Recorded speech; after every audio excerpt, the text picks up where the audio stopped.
বহুদিন পরে রাজবাড়ির বাইরে পা রেখে বেশ ভালোই লাগছে, কিন্তু আমি দেখতে চাই আমার রাজ্যের রাজ্যবাসী সকলে কেমন আছে।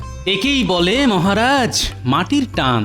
একবার মাটিতে পা পড়লে মাটিকে শিকড়ের মতো আঁকড়ে ধরতে চাইবে। আজকে আর রাজসভা নয়, ফেলে এসেছেন সব কাজ। গ্রাম বাংলা ঘুরে দেখছেন মাটির মানুষ মহারাজ। বাহ সভাকবি বাহ, তোমার এই কবিতা শুনে আমি ধন্য। এই নাও মুক্তোর হার, কেবল তোমারই জন্য। চলুন মহারাজ, সামনে হীরালালের বাড়ি, ওদের বাড়িতে গিয়ে দেখা যাক সবাই কেমন আছে। তাই চলো, তাই চলো।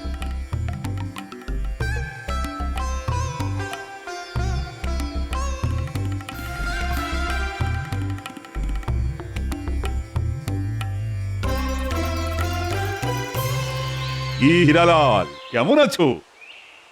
এই ঈশ্বরের আর আপনার দয়ায় খেয়ে পড়ে বেঁচে আছি মহারাজ। তা তোমার হাম্মাগুলো মানে গরুগুলো কেমন আছে? ওরা বেশ ভালোই আছে মহারাজ।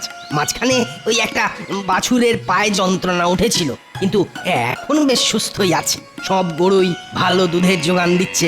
বেশ বেশ, গুরুদের যত্ন নাও, আর কোনো সমস্যা হলে আমাকে জানিও। চলো চলো, সামনে মানিকলালের বাড়ি, ওর বাড়িতে গিয়ে দেখি কি করছে।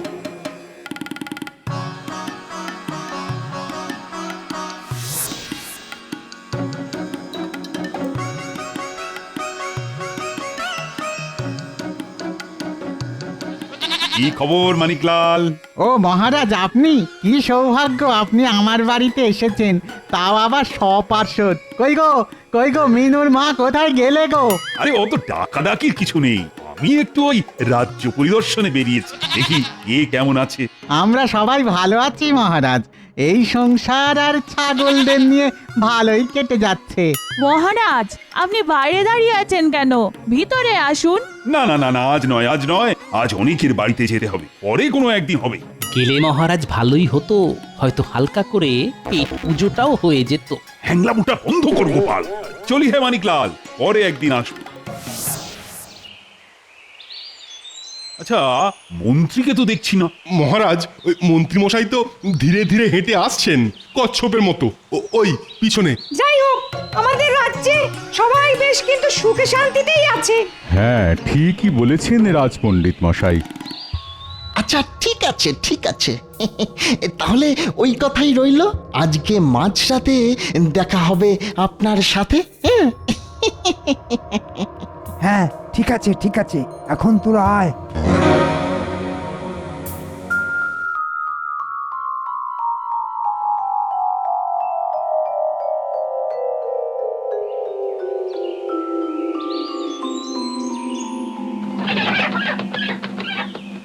কই চুনিলাল, লালচুনি? একি মহারাজ, আপনি কি সৌভাগ্য!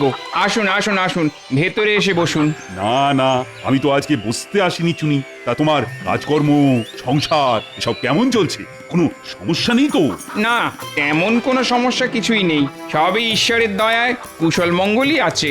বাহ বাহ, বেশ বেশ, কোনো সমস্যায় পড়লে আমাকে জানিও কিন্তু। মহারাজ কৃষ্ণচন্দ্র কোনো সাধারণ মহারাজ নন, তিনি হলেন প্রজাদরদি রাজা। যেমন মুরগির পালক, টিয়া পাখির পালক, তেমনি মহারাজ হলেন প্রজা পালক। দেখলেন মহারাজ, দেখলেন গোপাল কিরকম আপনার সাথে মশকরা করে চলে গেল।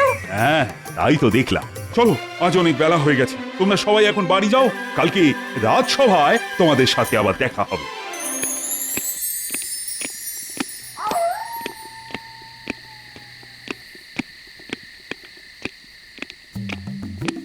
ওহ, তোরা দেখছি চলে এসেছিস। হ্যাঁ মন্ত্রী মশাই, আমরা হলাম আপনার চেলা চামুন্ডে। আপনি ডাকলে আমরা কি আর না এসে থাকতে পারি? তা কি কাজ করতে হবে মন্ত্রী মশাই? শোন, তোদের একটা কাজ করতে হবে।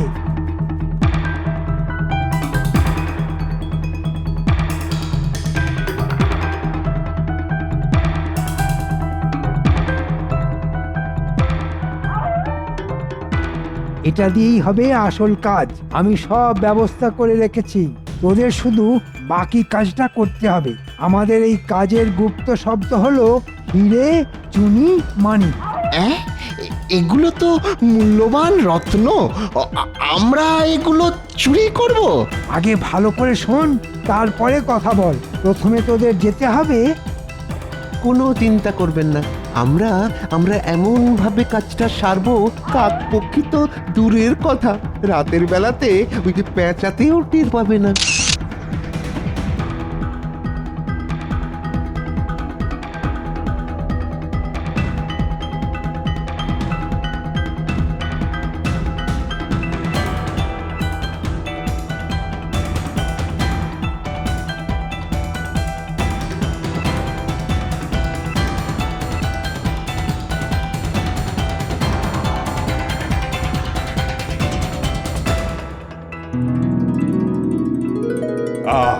সভাসদগণ, কালকে এটা দেখে আমি বেশ খুশি হয়েছি যে আমার রাজ্যে অধিকাংশ প্রজাই বেশ সুখে শান্তিতে দিন যাপন করছে। সে তো করবেই মহারাজ, সবই আপনার পালকের গুণ। গোপাল, আবার মস্করা শুরু করেছো তো? আমার কিন্তু মাথা গরম হয়ে যাচ্ছে। গোপালের টেকো মাথায় সব সময় দুষ্টু বুদ্ধি। দিন না মহারাজ গোপালের টাকটা ফাটিয়ে। মহারাজ, মহারাজ আমার সর্বনাশ হয়ে গেছে, মহারাজ সর্বনাশ হয়ে গেছে। এবার মহারাজ বুঝলে খেলা। কি হয়েছে হিরালাল? মহারাজ, রাতারাতি আমার 40টা গরু উধাও হয়ে গেছে মহারাজ। একটা নয়, দুটো নয়, একেবারে 40টা। বাহ, তার মানে চোর বেশ সাহসী চোর। 40টা গরু রাতারাতি নিয়ে পালানো তো আর মুখের কথা নয়। আচ্ছা হীরালাল, এতগুলো গরু তোমার গোয়াল থেকে চলে গেল, তুমি কোনো আওয়াজ পাওনি? না, তা তো পাইনি। অদ্ভুত ব্যাপার, কেমন একটা রহস্যের গন্ধ পাচ্ছি। সে যাই রহস্য হোক না কেন, সেটাকে উদ্ঘাটন তো করতেই হবে। আমি ভেবে দেখছি কি করা যায়। তুমি এখন বাড়ি যাও হিরালাল, বাড়ি যাও। এই কালকেই আমার রাজ্যে কোনো সমস্যাই ছিল না, আর আজকে হঠাৎ করে সমস্যা চলে এলো। গ্রহ নক্ষত্র তো আর থেমে থাকার পাত্র নয়, ওরা বন বন করে ঘুরছে, তার সাথে মানুষের ভাগ্যের চাকাও ঘুরছে। আমার চাকা এবার গড় গড় করে এগোবে, সেটা বেশ বুঝতে পারছি। ঠিক আছে, ঠিক আছে, আজ রাজসভা এখানেই মুলতবি করা হলো। আর সেনাপতি, তুমি তো খোঁজ খবর না, ওই হিরালালের 40টা গরু গেল কোথায়? যথাজ্ঞা মহারাজ। ভেবে ভেবে আমি মাথা চুল ছিঁড়ে ফেলছি, কিন্তু কোনো কুল কিনারাই খুঁজে পেলাম না। সেনাপতি, ও সেনাপতি, কালকে যে হিরালালের 40টা গরু হাওয়া হয়ে গেল, তার কোনো হদিশ পেলে? না মহারাজ, আমি এখনো চেষ্টা চালিয়ে যাচ্ছি, কিন্তু কোনো খোঁজই পাইনি। তো সব হাম্মকের দল। ওদিকে যে রাজ্যবাসীরা বিপদে পড়ে না খেতে পেয়ে মরছে, সে খেয়াল আছে তোমার? হায় হায় হায়, আমার সর্বনাশ হয়ে গেল। হ্যাঁ? মানিকলাল, তোমার আবার কি হলো? আমার ছাগলগুলোকে কে রাতারাতি নিয়ে চলে গেছে। হ্যাঁ, কে নিয়ে চলে গেছে? আমি জানি না মহারাজ, কে আমার এত বড় সর্বনাশ করলো। আপনি কিছু একটা করুন। একের পর এক সর্বনেশে কাণ্ড ঘটেই চলেছে। মহারাজ, মহারাজ, আপনি কিছু একটা করুন। কেউ কিচ্ছু করতে পারবে না। আমার চাল সবাই বেসামাল। মহারাজ, আজ সকালে এমনিতেই ঘুম থেকে উঠতে দেরি হয়ে গেছে, তারপর উঠে দেখি এই কাণ্ড। কি করব, কি করব, কিছু বুঝতে পারছি না। কি এ তো সর্বনাশের মাথায় বাড়ি। আরে তোমরা দাঁড়িয়ে দাঁড়িয়ে দেখছো কি? কিছু বলো। ও মন্ত্রী, আরে ও গোপাল, আমি এ ব্যাপারে কি করব? আমি তো ভেবেই কুল কিনারা পাচ্ছি না যে কি করব। তোমরা সবাই এক্ষুনি সারা রাজ্যে খোঁজ খবর নেওয়া শুরু করে দাও। কে বা কারা প্রজাদের এই চরম সর্বনাশ করে চলেছে। আচ্ছা মহারাজ।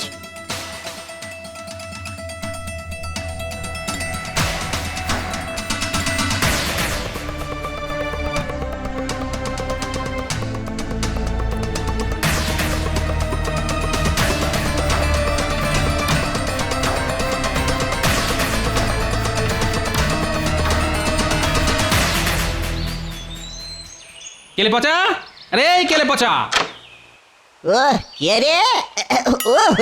ও গোপাল দাদা, বলো তা হঠাৎ তুমি আমার বাড়িতে?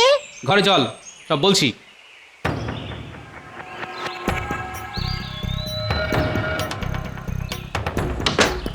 এ কি গোপাল দাদা, দরজা বন্ধ করতিস কেন? তোর সাথে কিছু কথা আছে, যেটা 5 কান হলে মুশকিল।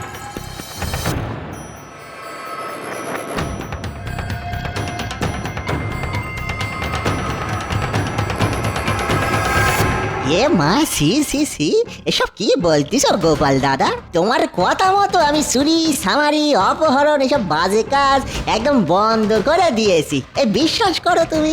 আচ্ছা, তাই বুঝি? তাই এগুলো কে করছে শুনি? বিশ্বাস করো গোপাল দাদা, আমি কিছুটি জানি না গো।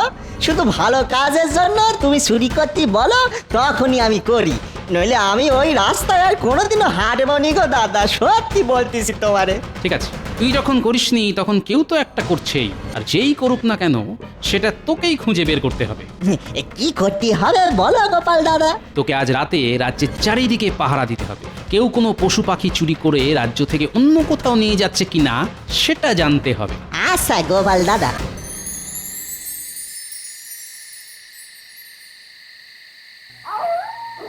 ধুর ধুর, যেদিকে তাকাই কিছুই নেই। সেই কখন থেকে চারিদিকে হন্যে হয়ে ঘুরে বেড়াচ্ছি। কারো বুঝি খেয়ে দিয়ে কাজ নেই, রাত দুপুরে চুরি করতে বেরাবে। এককালে আমাকেও এই কাজ কত করতে হয়েছে, সেসব স্মৃতি। এত রাতে দূরে ওরা কারা হেঁটে চলেছে? একটু কাছে গিয়ে ঝোপের আড়াল থেকে দেখি তো। ব্যাস, আমাদের হীরা চুনি মানিকের কাজ শেষ। কাল থেকে আবার নতুন রত্নের সন্ধানে যেতে হবে। সবই মন্ত্রী মশাইয়ের দেওয়া অবশ ওষুধের কারসাজি। হ্যাঁ, ঠিক বলেছিস, কিন্তু ওষুধ তো সব শেষ। কালকে থেকে আবার চাইতে হবে। কি সর্বনেশে কাণ্ড! স্বয়ং মন্ত্রী মশাই এই কাজে জড়িত। না, খুব শিগগিরই ব্যাপারটা গোপাল দাদারে গিয়ে জানাতে হবে।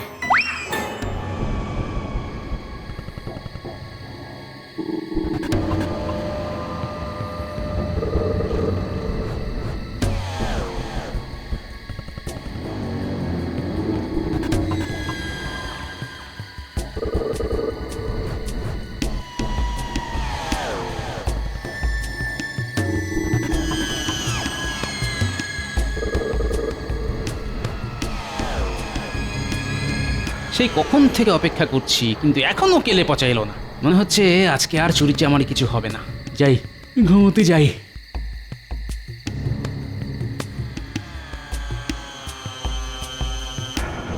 দেখি কেলে পচা না? হ্যাঁ, তাই তো।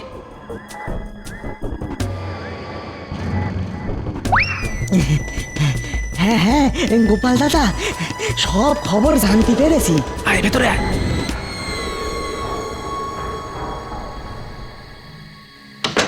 বল গোপাল দাদা, এইসব চুরি করেছে ওই বটা আর ঘটা, আর কাজটা করাচ্ছেন ওই কৃষ্ণনগরের মন্ত্রী মশাই স্বয়ং। হ্যাঁ, মন্ত্রী মশাই? আচ্ছা, আর কি জানতে পেরেছিস? আর কি, ও অবশ অবশ বলছিল, ঠিক বুঝতে পারিনি গো গোপাল দাদা। অবশ? সেটা আবার কি? আচ্ছা আচ্ছা, ঠিক আছে, তুই তোর কাজ করেছিস। আর হ্যাঁ, তুই যে সব দেখেছিস আর আমাকে বলেছিস, এই ব্যাপারটা যেন কেউ জানতে না পারে। তুমি একদম নিশ্চিন্তে থাকো গো গোপাল দাদা, কেউ ঘুণাক্ষরেও কিছুটি টের পাবে না গো। এই নে তোর বকশিস, যা বাড়ি যা।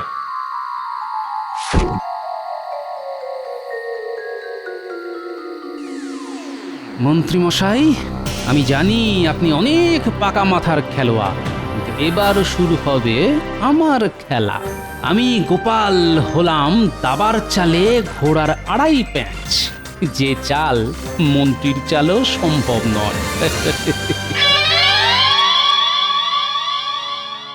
একের পর এক চুরি হয়ে চলেছে, কিন্তু কারো কোনো হুঁশ জ্ঞান নেই। তোমরা সবাই এক একটা অকর্মা ঢেঁকি। সর্বনাশ হয়ে গেছে মহারাজ, সর্বনাশ হয়ে গেছে। আমার সব মুরগি রাতারাতি উধাও হয়ে গেছে মহারাজ। হ্যাঁ, সে কি তোমারও? হায় রে হায়, আমার স্বপ্নের রাজ্যে এ কি দুর্দশা নেমে এলো। মহারাজ, আমার মনে হচ্ছে আপনার বৃহস্পতি, শনি, মঙ্গল এক গতিতে ঘূর্ণিপাক খাচ্ছে, তাই এই অবস্থা। ধুর ছাতা। আমার কি হবে মহারাজ? আমার ছোট ছোট মুরগির চানাগুলো কোথায় চলে গেল মহারাজ? কি গোপাল, তুমি কিছু বলো? তুমি তো এত বিচক্ষণ বুদ্ধিমান প্রজা, তোমার তো এই রাজ্যের বিপদের সময় সকলের পাশে দাঁড়ানো উচিত। আমি নিজেই তো বিপদের মধ্যে ডুবে আছি, আমি কি লোকেদের পাশে দাঁড়াবো? তোমার আবার কিসের বিপদ? আর বলবেন না মহারাজ, আমরা এক দুঃসম্পর্কের আত্মীয় আজ সকালে আমাকে একটা গরু দিয়ে বলল, গোপাল আমি কয়েকদিনের জন্য তীর্থযাত্রা যাচ্ছি, তুমি এই কয়েকদিন ওকে লালন পালন করো। হ্যাঁ, তোমার আবার কোন সুসম্পর্কের আত্মীয় গোপাল? আমার শ্বশুরের বড় মেয়ের দাদার ভগ্নিপতির মামার বোনের ছেলে। কি বললে? তোমার শ্বশুরের বড় মেয়ে? তারপর তারপর আমার তো ভয় হচ্ছে যদি রাতের বেলা ওই গরুটাও কি ওরকম ভাবে নিয়ে চলে যায়, তখন তো চিরের 22 ফের হয়ে যাবে মহারাজ। আমার গরুর জন্য সুরক্ষার ব্যবস্থা করুন। এই গরু বিদেশি গরু মহারাজ, একদিনে 20 সের দুধ দেয়, চুরি হলে সর্বনাশ হয়ে যাবে। কেন, তুমি নিজে গরু পাহারা দেবে? আপনারা তো জানেন আমার কাজের মধ্যে 2, খাই আর শুই, আর একবার শুলে ঘুমিয়ে মরা।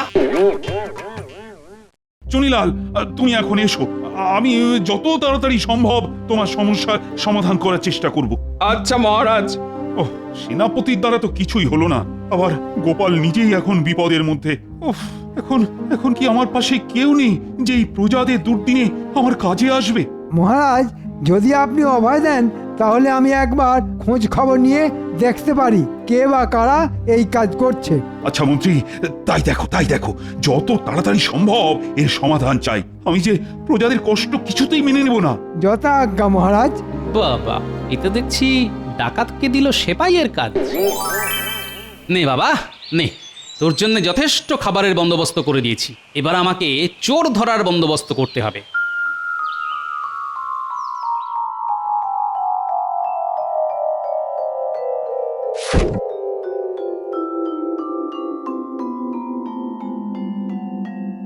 মোটামুটি এই দূরত্বে গোল করে গর্ত খুঁড়লে এখানে গরু আসতে পারবে না।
গর্তে গোবর ভরা হয়ে গেছে, এবার শুধু উপরে শুকনো মাটি ছড়িয়ে দিতে হবে, তাহলেই কেল্লা ফতে।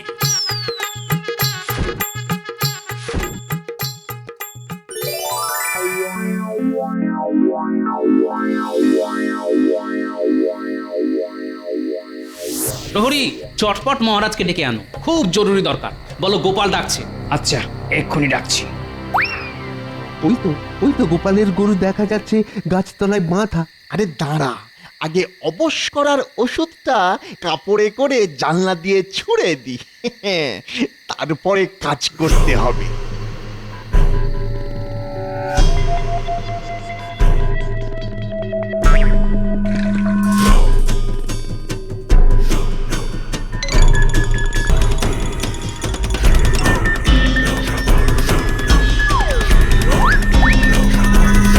চল এবার চট করে গরুটাকে নিয়ে যাই। হ্যাঁ চল।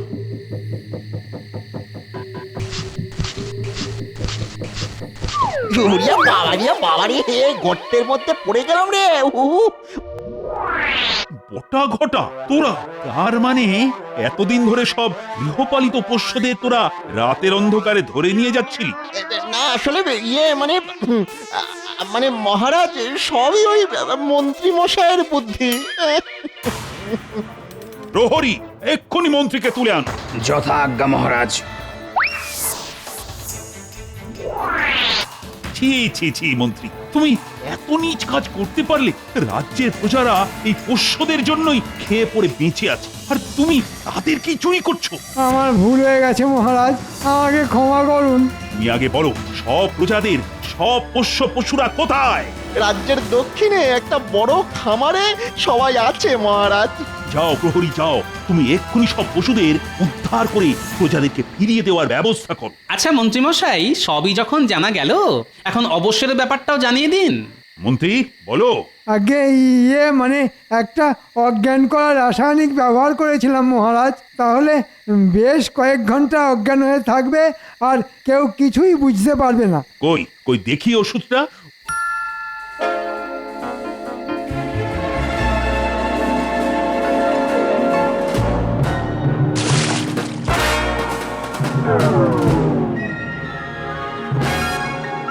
ও গোপাল দাদা, আমাদের গর্ত থেকে তোলো দাদা, আর কতক্ষণ গোবরের কবরে থাকবো? ও গোপাল দাদা। ওই তো মন্ত্রীর জ্ঞান ফিরলেই তোদের তুলে দেবে। আচ্ছা গোপাল, তোমার এই দুঃসম্পর্কের আত্মীয়টা কে? আমি কিন্তু অনেক ভাবলাম, কিন্তু এখনো বুঝতে পারলাম। এটা তো আমারই গরু, মন্ত্রী আর বটা ঘটাকে ধরার জন্য কিনেছিলাম। কিন্তু তুমি যে বললে তোমার শ্বশুরের বড় মেয়ের দাদার ভগ্নিপতির মামার বোনের ছেলে। হ্যাঁ ঠিকই তো বলেছি, আমার শ্বশুরের বড় মেয়ে আমার গিন্নি, আমার গিন্নির দাদা আমার শ্যালক, আমার শ্যালকের ভগ্নিপতি আমি, আর আমার মামার বোন আমার মা, আমার মায়ের ছেলে আমি। তার মানে কি দাঁড়ালো মহারাজ, আমারই গরু, তাই না? হ্যাঁ নয় হ্যাঁ। গোপাল তুমি পারো বটে।